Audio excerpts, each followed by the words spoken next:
Welcome to round 4 of the February Cash Tournament for Spoils in Orlando, Florida.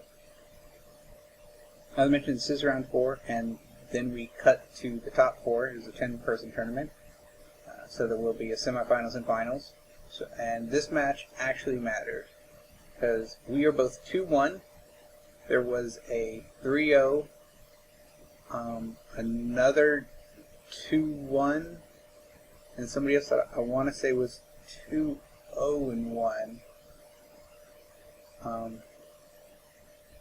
Maybe it was just another 2-1. I don't remember exactly, but I remember that the 3-0 and the person he was playing, they didn't draw in, and there was a 2-1 that did get down pair, and so we actually had to play, because if we drew and then the 2-1 that was paired down actually won, then it would be like tiebreakers between which one of us was going to go in. Like, we couldn't guarantee, the spot 4, so we just decided that that we would play it, because we couldn't guarantee our draw in.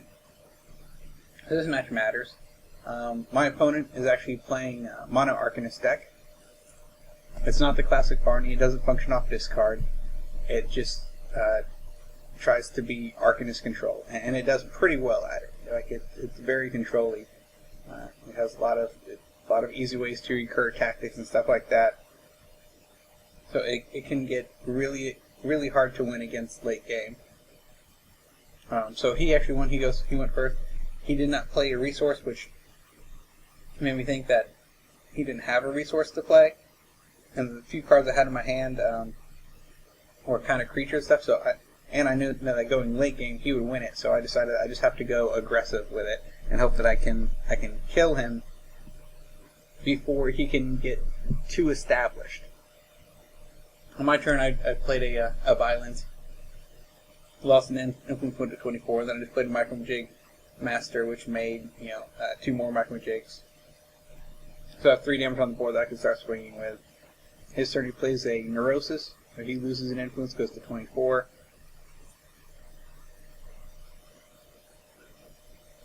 And I'm still looking pretty good, because like I said, I'm like, man, 3 damage, that'll be a good clock. Sadly, he plays an offensive Overseer, I want to say it's called. And it's a 3/3/3. When it comes into play, if you control 3 Obsession, you can pick a character and return it to its owner's hand. So he actually bounces a Micromajig token to my hand.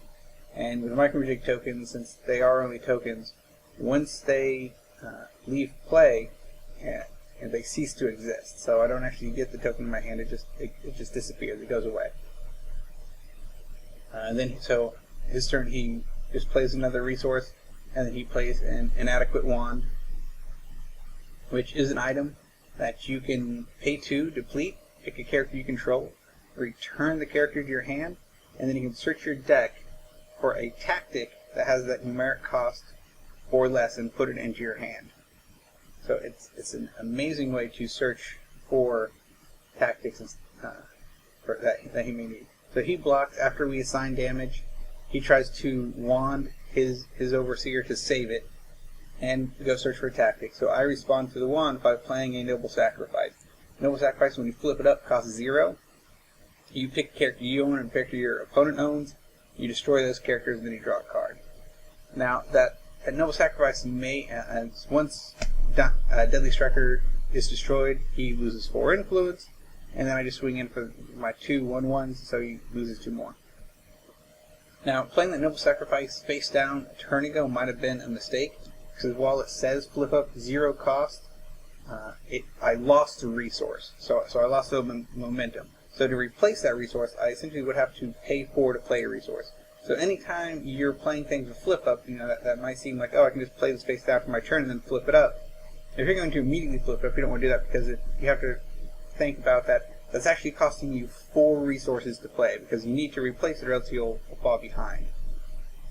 So because I knew I had the Deadly Strike and stuff in my hand, I didn't know that he would have a wand and stuff like that.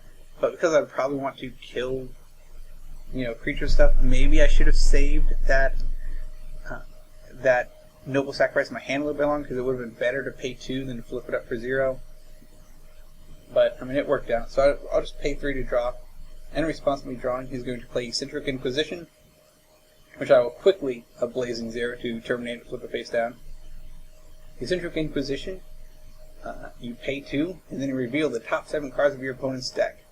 Any tactics that are revealed, you remove from the game, and you can play them without meeting their threshold. It's a very annoying card, because I have quite a few tactics in there that help me search for things, like Dark Awakenings and Forgets and just combo pieces and whatnot. So I don't want him getting any of my tactics. So Blazing Zero was definitely for that. And when I mulliganed, I actually kind of mulliganed metally against his deck, because we've played each other a lot because he's a regular player at the store. So I know what his deck does. I know that if it goes late game, I'll lose. So I actually had 2 Blazing Zeros in my opening hand. And against a lot of decks or stuff, I may not keep both of them because I'm not too worried about too many super aggressive or tactics early. I probably would have kept 1, but not 2. But versus his deck, just because I knew he has these Eccentric Inquisitions, and I know that he can easily search for tactics, because he even has crests and stuff like that. And so I'm worried about Desolates and stuff like that. That I just knew that I should keep, that I needed these tactic cancellations, just because. So he pays 2 to play an Arcane Research, which I don't respond to. Arcane Research will let you search your deck for 4 tactics and put them in your discard pile. That may seem bad, but the cards he chooses are for Manifest, and Manifest has rules text that if this card is in your discard pile and a card that provides Obsession enters play, you may pay 2 and put it as a face down put it in play as a face down resource. So it's a quick and easy way to accelerate pretty fast. On his turn, he pays 1 and uses Fired Hand ability and discards another Arcane Research because he doesn't need a second copy to pick my Micromagic Master and kill it. Fired Hand has the ability that while it's a face down resource, you can pay 1, discard a card, pick a character, and make it lose a life. And the other nice thing about Fired Hand is that it's actually a rogue card, but its ability doesn't have any threshold requirements, so you can play it in any deck. So, so he's playing in a Mono Arcanist deck, so it comes in very handy at times. I actually missed a point of damage here. I should have swung with my Micromajig, but I did not realize that Anxious Imp that he played, he actually has 6 threshold, so the Anxious Imp is actually covert. So I did not realize that, so he wouldn't have been able to block my Micromajig, so I actually missed the point of damage.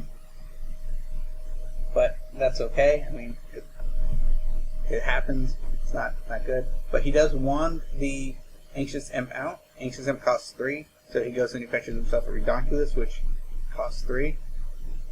Redonkulus you can play from your hand for 3, and then if your opponent has 3 or fewer cards, you pick a character and remove the character from the game. He actually plays it face down because it also has Flip Up for 5. And if you use it playing Flip Up, your opponent has to discard 2 cards first. And then, if they have 3 or fewer cards, you remove the character from the game. So, flipping it up actually makes it a lot harder for your opponent to have those cards. So I go ahead and play a Blazing Zero, which is not optimal because a Blazing Zero it terminates the tactic, so it saves my Deadly Striker for now, but it flips it face down. And since since Redonkulus has Flip Up, it costs 5, so he can't play it this turn, but he can play it again next turn.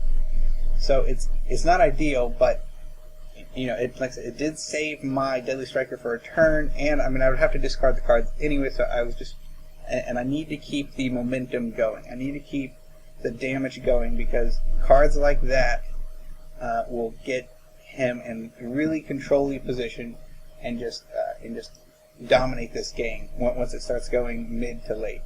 So I needed to keep my guys on the board early, because I need to keep swinging for damage.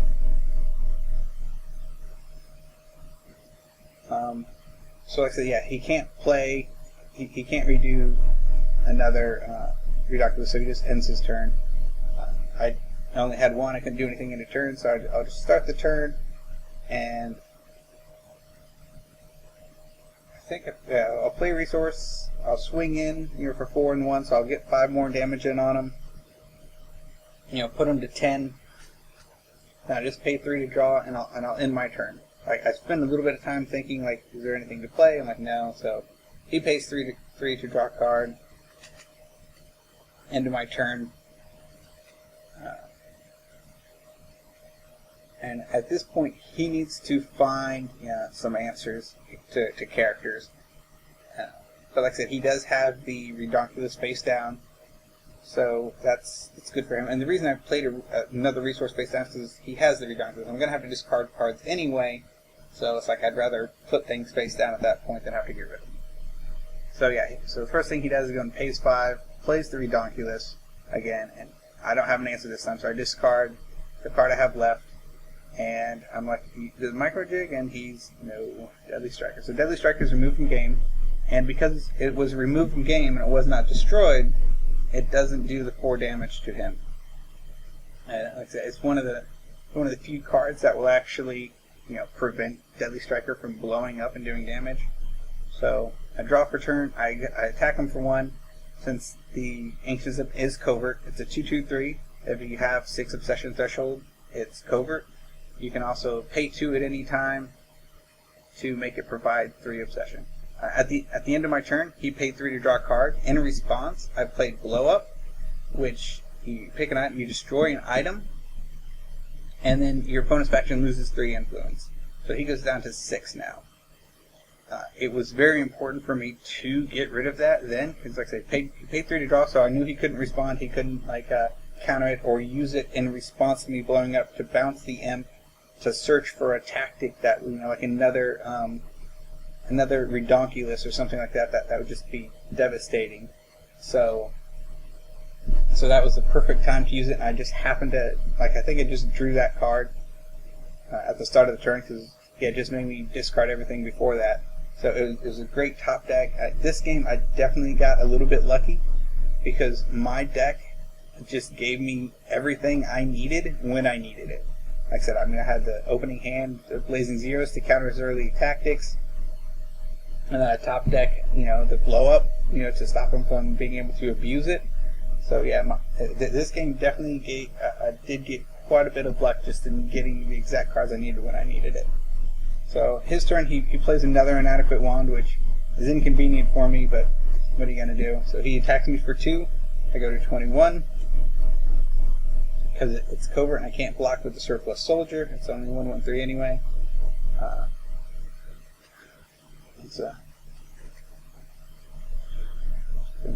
Thinking.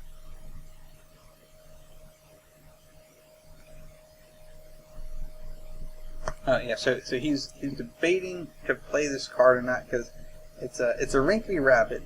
So he doesn't want to completely, because if he plays it, Wrinkly Rabbit costs 6. If he plays it, he'll attach everything he has. And so he won't be able to play anything or respond to anything. But I think it's the last card in his hand anyway. So he's kind of debating playing it or drawing 2 cards for potential answers. I do have and Wrinkly Rabbit is covert, so even if he does play it, he won't be able to block my 2 guys. But I think he's thinking about playing it just to start a more aggressive clock against me. Because right now I'm still at 23, and he's down to 6. I'm going to attack, so he's down to 4 now. So he definitely needs to start at some sort of clock. So I go and play Dark Awakening, and I pick Blow Up, and he knows that since he's depleted, he doesn't have any responses to that. So he just concedes the game, because that would have put him at 1, and all he had was covert guys, and he might have been able to take out both of my 1/1s. I'm not sure. But that is round 4. I go into semifinals.